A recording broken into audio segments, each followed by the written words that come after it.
Okay. Everything is uncomfortable right now, so I'm just gonna wait a minute.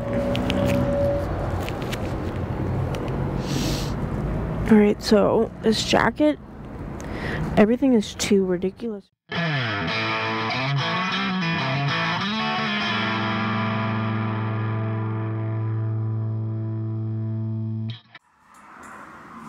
Hello everybody, welcome back to my channel.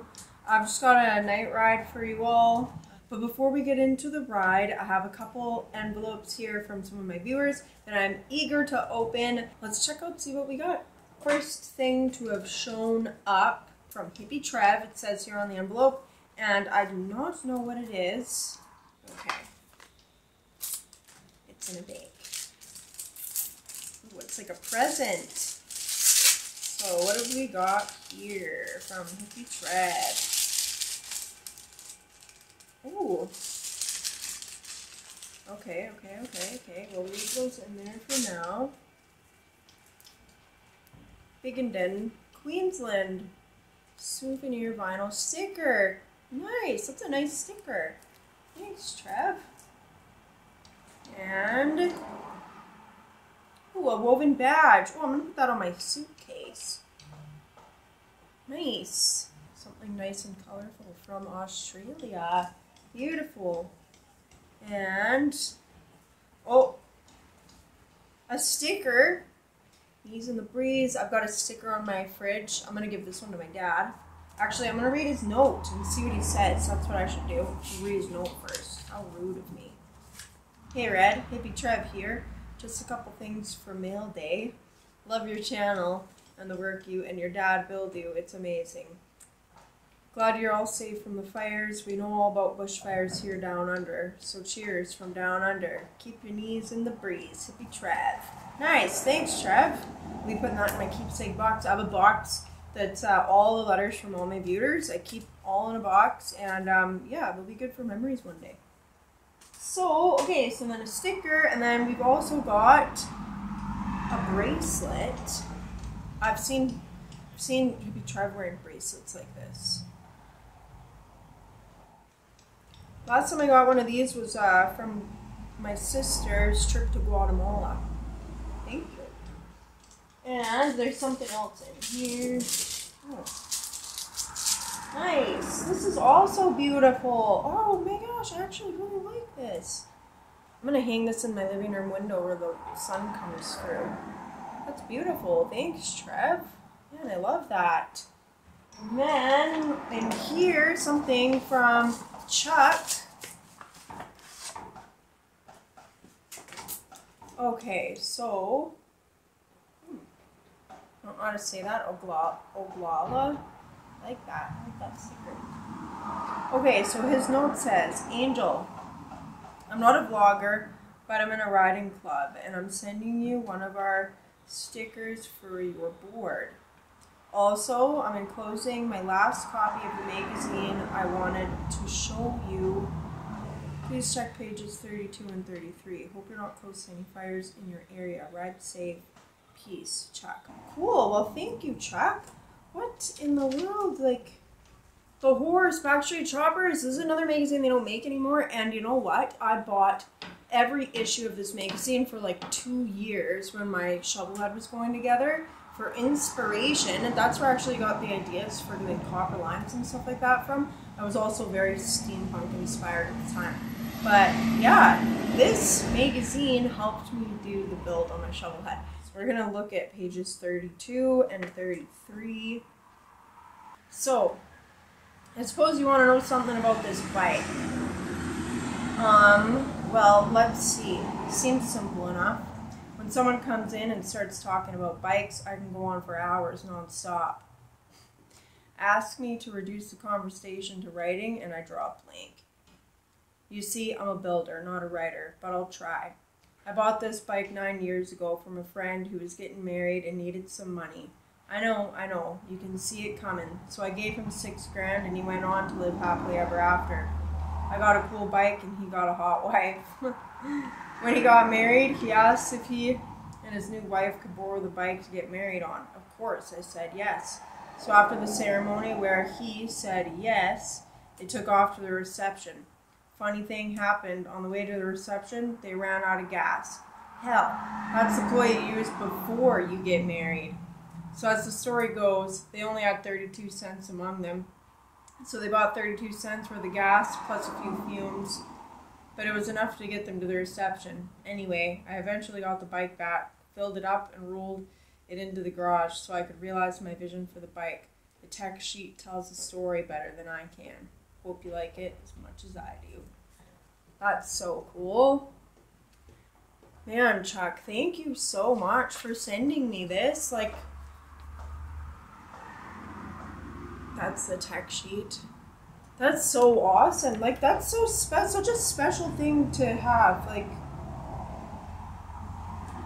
thank you so much. Anyway, guys, that's it for the gifts for this time around. Now let's just get into some night riding. See you there. Alrighty, guys.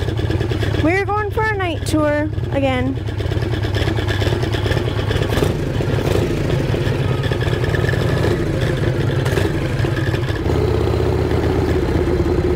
Are you ever like kick-starting your motorcycle and then like right when it's the kick and you know it's the kick, then you have doubts or you start thinking about something other than like kick-starting your motorcycle and you mess up that first kick, and then after that you're just like trying to find that kick again? Well, that's what I just did. And then I kept finding that kick and messing it up by not really being in tune with the kick. And then I finally got it running. And then my headlight wasn't on. And I was like, what the heck's going on here? So I went to switch the lights off and back on. But I accidentally switched the ignition off instead. Like a fool.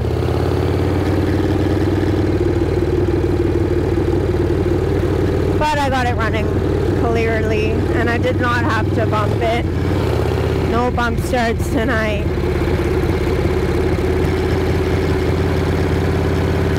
I know that it's kind of dark. I don't know how easy it is for you guys to see, but well, these GoPros just don't really work well for night vision, and it kind of sucks because I like doing night riding, as a lot of you probably know already. So I don't know, maybe it's just a soothing night ride for you all. If I knew a bedtime story, I could tell you all. I'd tell you all a bedtime story.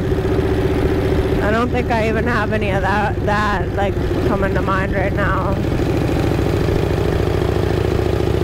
I remember being a little kid and we used to all hang out. My parents had 8 kids together, so there was a lot of us, and it was never really boring ever. But we used to all hang out and tell scary stories to each other, which now, like, none of those scary stories are scary at all. But yeah, it's kind of funny, some of the stories we would tell. And one of them,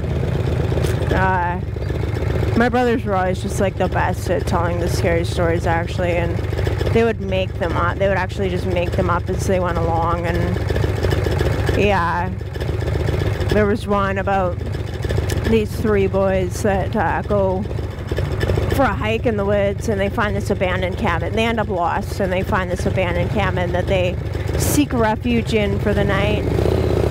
And when they're in this cabin, they the next day when they wake up, they all decide to take turns going out to find, like, you know, a way back home, or somebody, you know, maybe some other, like, signs of life, somebody who can help them. So the first boy goes out, and you know, the other boys, like, they wait all day, and then night comes around, and their friend still isn't back. So they're like, okay, well, what are we gonna do? Like, we're gonna have to go look for him anyway. So then the next boy, he's like, hey, like, I'll go look for him. And so whatever, he leaves, and then he's gone, same thing, like, doesn't come back all day, and then night comes around and he's still not back. So then the last boy, like, it's like, well, I can't just be here by myself, like, in this cabin, like, I have no food, like, you know, I need to get home. So he goes, and he's hiking along, and he ends up, like, seeing this smoke coming from the top of the trees, like, you know, like a chimney, right? Chimney smoke. So he follows this smoke, and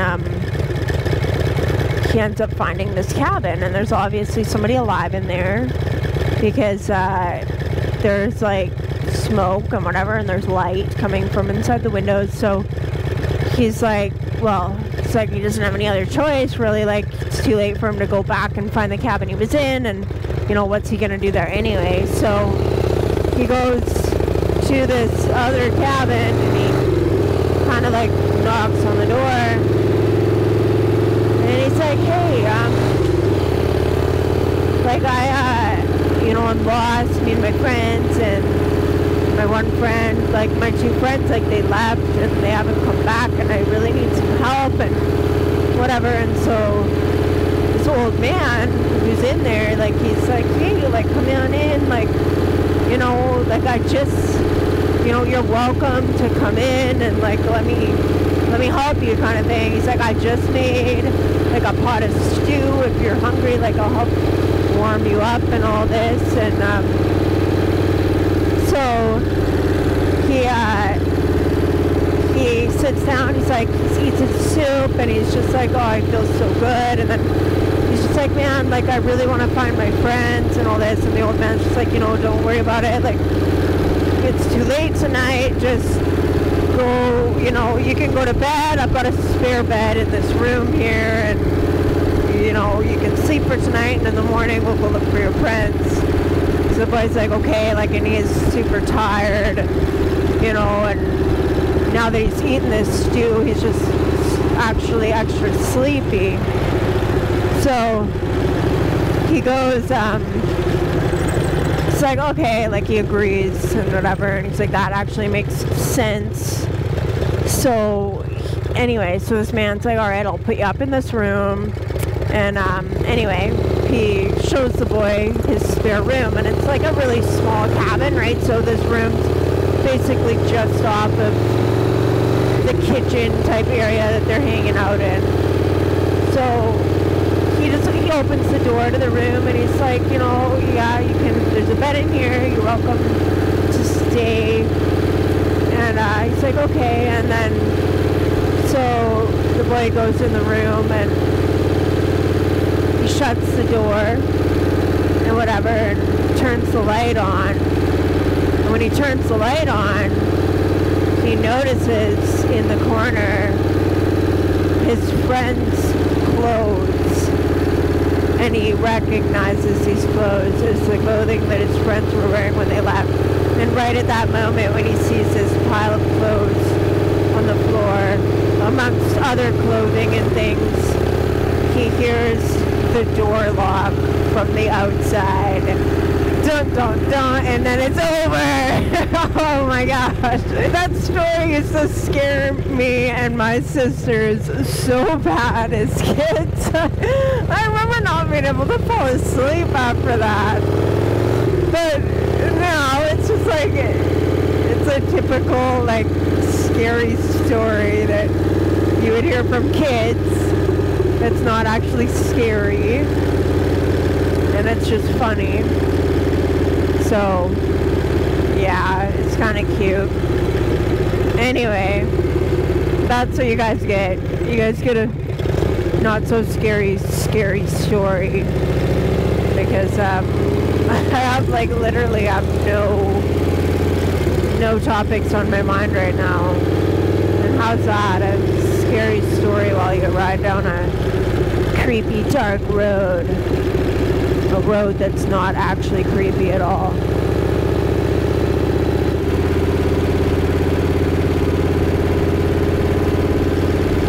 If I had more scary stories to tell, that would actually, like, better scary stories. I don't know how many people are actually into hearing stories. I'm sure you guys all have enough of your own stories that are like real life scary stories that my childish little tales don't faze anyone. They're not really meant to faze you though, it's just more comical. Because I'm bored. Well, my mind is just not there right now. It's kind of riding around in circles.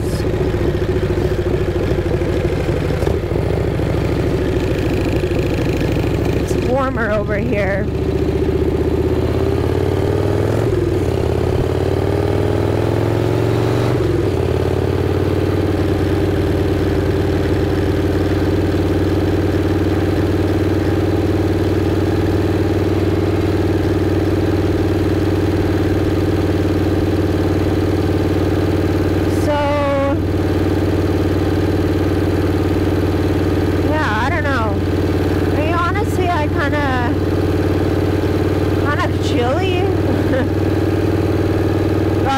On that little side road, and it's actually going to be a pretty short ride, guys. I think I might just go home. It's okay. It's good to clear the mind.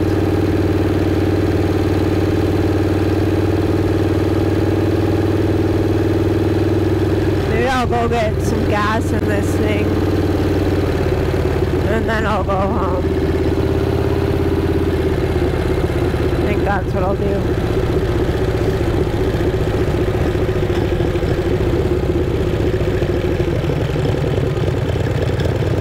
And then that way the tank is full next time I want to take it out.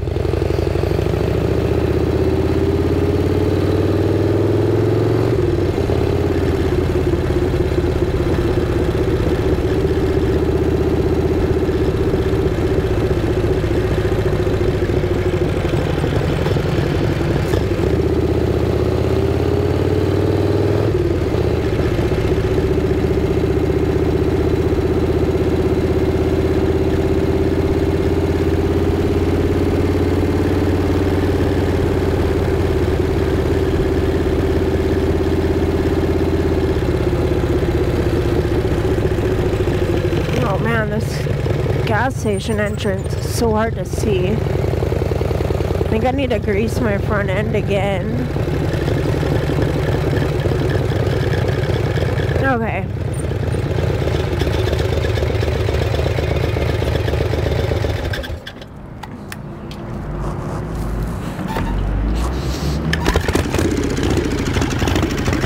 Alright. Okay guys, so I got myself some gas, and then I could not resist the Triplo's chicken strips, so I got myself chicken strips also, and now I feel full, and I'm ready for bed. So I'm gonna go home and go to bed. Get up early tomorrow. Well, not early, but early enough for church, which doesn't start till 9, so early enough.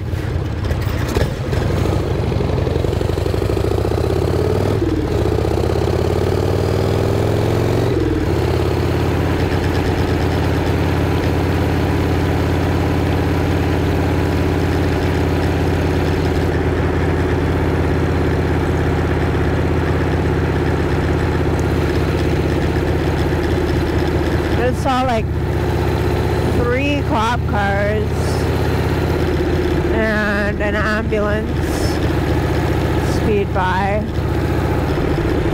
I don't know where they were going, but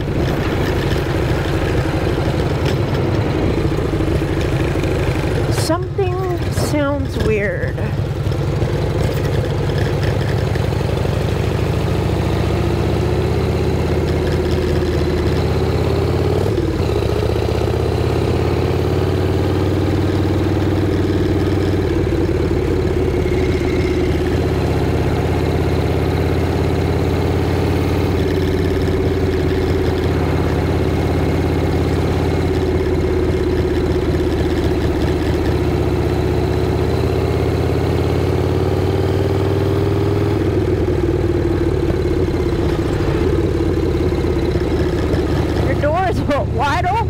these people doing?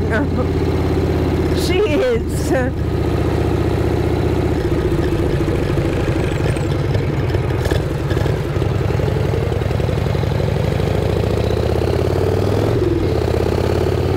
It is definitely bedtime.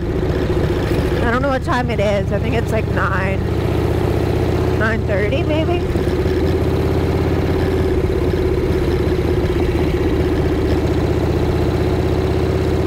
Whatever time it is, feels like bedtime.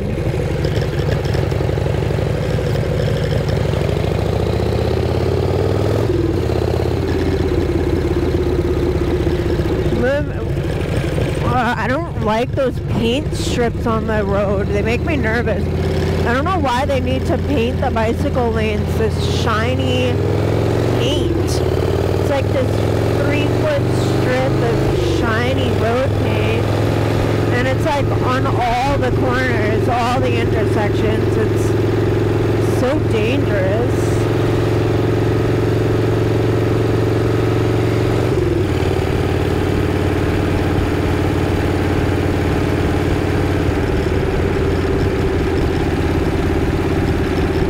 Like, man, it makes me so nervous trying to ride over that paint.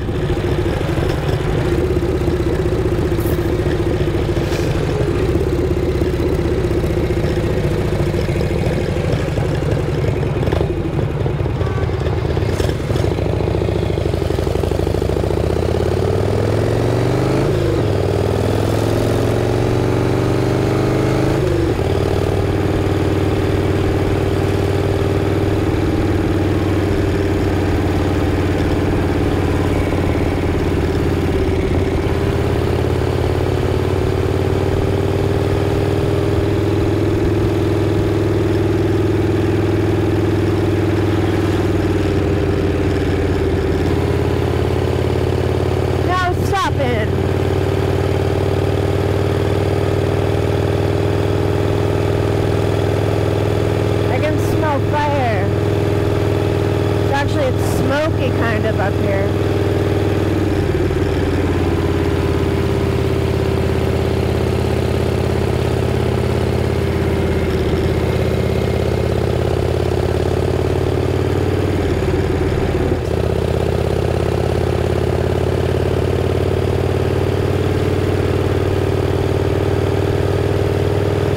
You think it would be warmer with all the forest fires burning, but it's not. It's a lot colder than normal.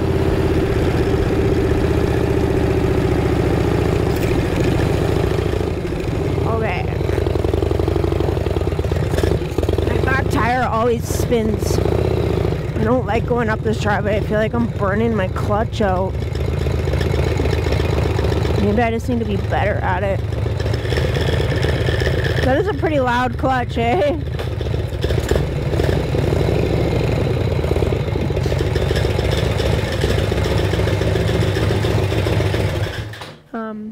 Anyway, guys, that's it for this one.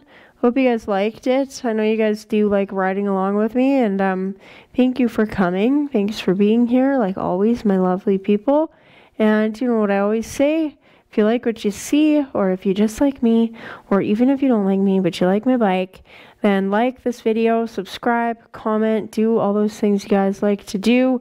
And yeah, like always, my lovely YouTube people, I'll catch y'all on the flip side. Peace.